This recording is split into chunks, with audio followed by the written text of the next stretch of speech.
नमस्कार दोस्तों, एक बार फिर से आपका स्वागत है मेरे YouTube चैनल मनोरंजन सरकार पर।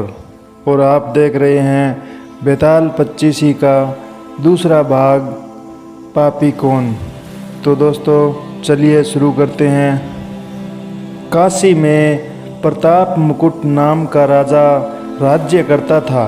उसके वज्र मुकुट नाम का एक बेटा था। एक दिन राजकुमार दीवान के लड़के को साथ लेकर शिकार खेलने जंगल गया। घूमते घूमते उन्हें तालाब मिला। उसके पानी में कमल खिले थे और हंस किलोल कर रहे थे। किनारे पर घने पेड़ थे जिन पर पक्षी चहचहा रहे थे।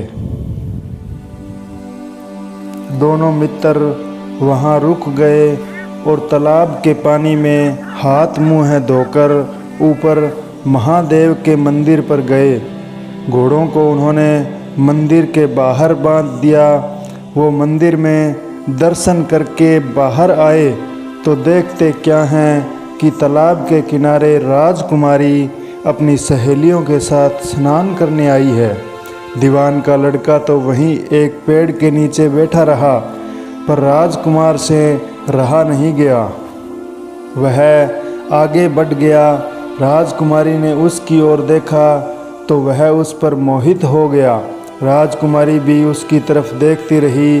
फिर उसने किया क्या कि जूड़े में से कमल का फूल निकाला, कान से लगाया, दांत से कुतरा, पैर के नीचे दबाया और फिर छाती से लगा अपनी सखियों के साथ चली गई।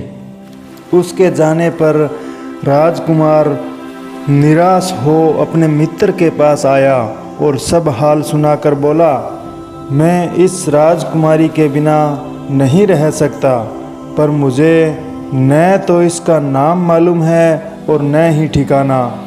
वह कैसे मिलेगी? दीवान के लड़के ने कहा, राजकुमार आप इतना घबराएं नहीं, वह सब कुछ तो बता गई है। राजकुमार ने पूछा, कैसे? वह बोला, उसने कमल का फूल सिर से उतार कर कानों से लगाया तो उसने बताया है कि मैं कर्नाटक की रहने वाली हूँ। दांत से कुतरा तो इसका मतलब था कि मैं दंत बाट राजा की बेटी हूँ। पाँव से दबाने का अर्थ था कि मेरा नाम पद्मावती है। और छाती से लगाकर उसने बताया कि तुम मेरे दिल में बस चुके हो। इतना सुनना था कि राजकुमार खुशी से फूल उठा। बोला, अब मुझे कर्नाटक देश में ले चलो। दोनों मित्र वहाँ से चल दिए। घूमते फिरते सैर करते दोनों कई दिन बाद वहाँ पहुँचे। राजा के महल के पास गए तो एक बुढ़िया अपने द्वार पर बैठी चरखा काटती मिली। उसके पास जाकर दोनों घोड़ों से उतर पड़े और बोले, माई हम सौदागर हैं, हमारा सामान पीछे आ रहा है, हमें रहने को थोड़ी जगह चाहिए। उनकी शकल सूरत देखकर और बातें सुनकर बुढ़िया के मन में ममता उमड़ आई। बोली, बेटा तुम्हारा ही घर है, जब तक जी में आए रहो। दोनों वहीं ठहर गए। दीवान के बेटे ने उससे पूछा, माई तुम क्या करती हो? तुम्हारे घर में और कौन कौन है? तुम्हारी गुजर कैसे होती है? बुढ़िया ने जवाब दिया, बेटा मेरा एक बेटा है जो राजा की चाकरी में है। मैं राजा की बेटी पद्मावती की दाई थी। बूढ़ी हो जाने से अब घर में ही रहती हूँ। राजा खाने पीने को कुछ दे देता है। दिन में एक बार राजकुमारी को देखने महल में जरूर जाती हूँ।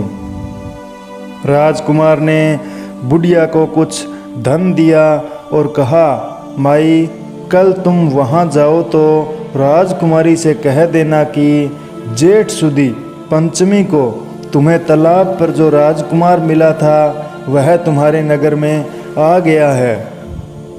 अगले दिन जब बुढ़िया राजमहल गई तो उसने राजकुमार का संदेशा उसे दे दिया। सुनते ही राजकुमारी ने गुस्सा होकर हाथों में चंदन लगाकर उसके गाल पर तमाचा मारा और कहा, मेरे घर से निकल जाओ। बुढ़िया ने घर आकर सब हाल राजकुमार को कह सुनाया। राजकुमार हक्का बक्का रह गया। तब उसके मित्र ने कहा, राजकुमार आप घबराएं नहीं, उसकी बातों को समझें। उसने 10 उंगलियां सफ़ेद चंदन में मारी। इससे उसका मतलब यह है कि अभी 10 रोज़ चांदनी के और हैं। उसके बीतने पर मैं अंधेरी रात में तुमसे मिलूंगी। 10 दिन के बाद बुढ़िया ने फिर राजकुमारी को खबर दी तो इस बार उसने केसर के रंग में 3 उंगलियां डुबोकर उसके मुँह पर मारी और कहा, भाग जा यहाँ से। बुढ़िया ने आकर सारी बात सुना दी। राजकुमार शोक से व्याकुल हो गया। दीवान के लड़के ने समझाया, इसमें हैरान होने की क्या बात है। उसने कहा है कि मुझे मासिक धर्म हो रहा है, 3 दिन और ठहरो। 3 दिन बीतने पर बुढ़िया फिर वहाँ पहुँची। इस बार राजकुमारी ने उसे फटकार कर पश्चिम की खिड़की से बाहर निकाल दिया। उसने आकर राजकुमार को बता दिया। सुनकर दीवान का लड़का बोला, मित्र, उसने आज रात को तुम्हें उस खिड़की की राह से ही बुलाया है। मारे खुशी के राजकुमार उछल पड़ा। समय आने पर उसने बुढ़िया की पोशाक पहनी, इत्र लगाया, हथियार बांधे। 2 पहर रात बीतने पर वह महल में जा पहुंचा और खिड़की में से होकर अंदर पहुंच गया। राजकुमारी वहां पहले से ही तैयार खड़ी थी।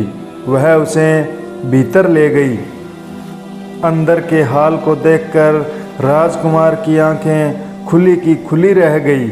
एक से बढ़कर एक चीज़ें थी। रात भर राजकुमारी राजकुमार के साथ रही। जैसे ही दिल निकलने को आया कि राजकुमारी ने राजकुमार को छिपा दिया और रात होने पर फिर बाहर निकाल लिया। इस तरह कई दिन बीत गए।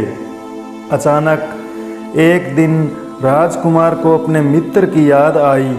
उसे चिंता हुई कि पता नहीं उसका क्या हुआ होगा। उदास देखकर राजकुमारी ने कारण पूछा तो उसने बता दिया। बोला, वह मेरा बड़ा प्यारा दोस्त है और बड़ा ही चतुर है। उसकी होशियारी से ही तो तुम मुझे मिल पाई हो। राजकुमारी ने कहा, मैं उसके लिए बढ़िया बढ़िया भोजन बनवाती हूँ। तुम उसे खिलाकर तसल्ली देकर लौट आना। खाना साथ में लेकर राजकुमार अपने मित्र के पास पहुँचा। वे महीने भर से मिले नहीं थे। राजकुमार ने मिलने पर सारा हाल सुनाकर कहा कि राजकुमारी को मैंने तुम्हारी चतुराई की सारी बातें बता दी है, तभी तो उसने यह भोजन बनाकर तुम्हारे लिए भेजा है। दीवान का लड़का सोच में पड़ गया। उसने कहा, यह तुमने अच्छा नहीं किया। राजकुमारी समझ गई कि जब तक मैं हूँ वह तुम्हें अपने बस में नहीं रख सकती है, इसलिए उसने इस खाने में जहर मिलाकर भेजा है। यह कहकर दीवान के लड़के ने थाली में से एक लड्डू उठाकर कुत्ते के आगे डाल दिया। खाते ही कुत्ता मर गया। राजकुमार को बड़ा बुरा लगा। उसने कहा, ऐसी स्त्री से भगवान बचाए, मैं अब उसके पास कभी नहीं जाऊंगा।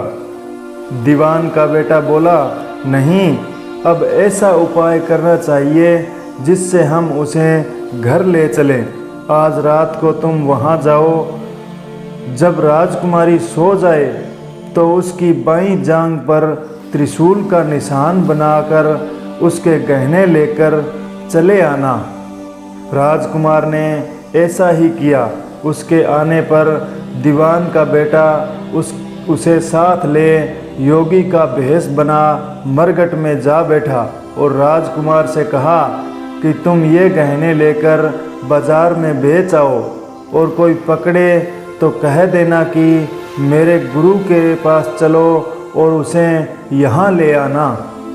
राजकुमार गहने लेकर शहर में गया और महल के पास ही एक सुनार को उसने गहने दिखाए।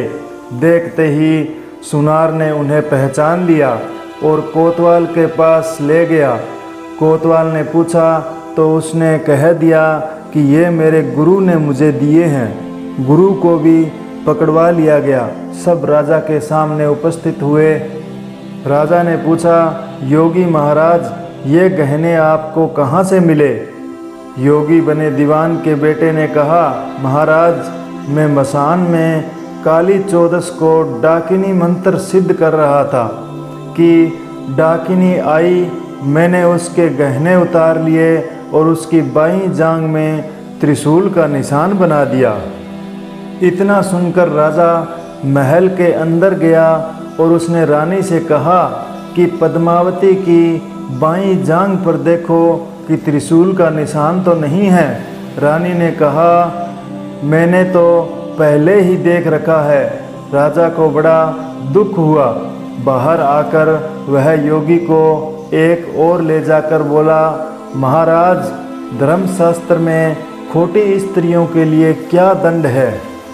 योगी ने जवाब दिया, राजन, ब्राह्मण, गऊ, स्त्री, लड़का और अपने आश्रय में रहने वाले से कोई खोटा काम हो जाए तो उसे देश निकाला दे देना चाहिए।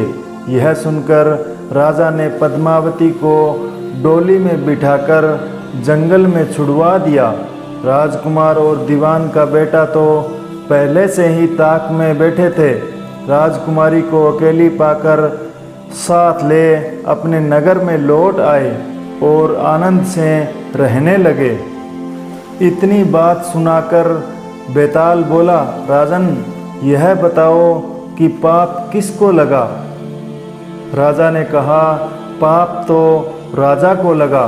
दीवान के बेटे ने अपने स्वामी का काम किया। कोतवाल ने राजा का कहना माना और राजकुमार ने अपना मनोरथ सिद्ध किया। राजा ने पाप किया जो बिना विचारे उसे देश निकाला दे दिया। राजा का इतना कहना था कि बेताल फिर उसी पेड़ पर जा लटका। राजा वापस गया और बेताल को लेकर चल दिया। बेताल बोला, राजन, सुनो, एक कहानी और सुनाता हूँ। तब बेताल राजा को अगली कहानी सुनाने लगता है और यह कहानी मैं आपको अगले भाग में बताऊंगा। और अगर आपने इसका प्रारंभिक भाग, बेताल पच्चीसी का प्रारंभिक भाग नहीं देखा है तो डिस्क्रिप्शन में वीडियो की लिंक है, वहाँ पर जाकर आप देख सकते हो। धन्यवाद। जय हिंद, जय भारत।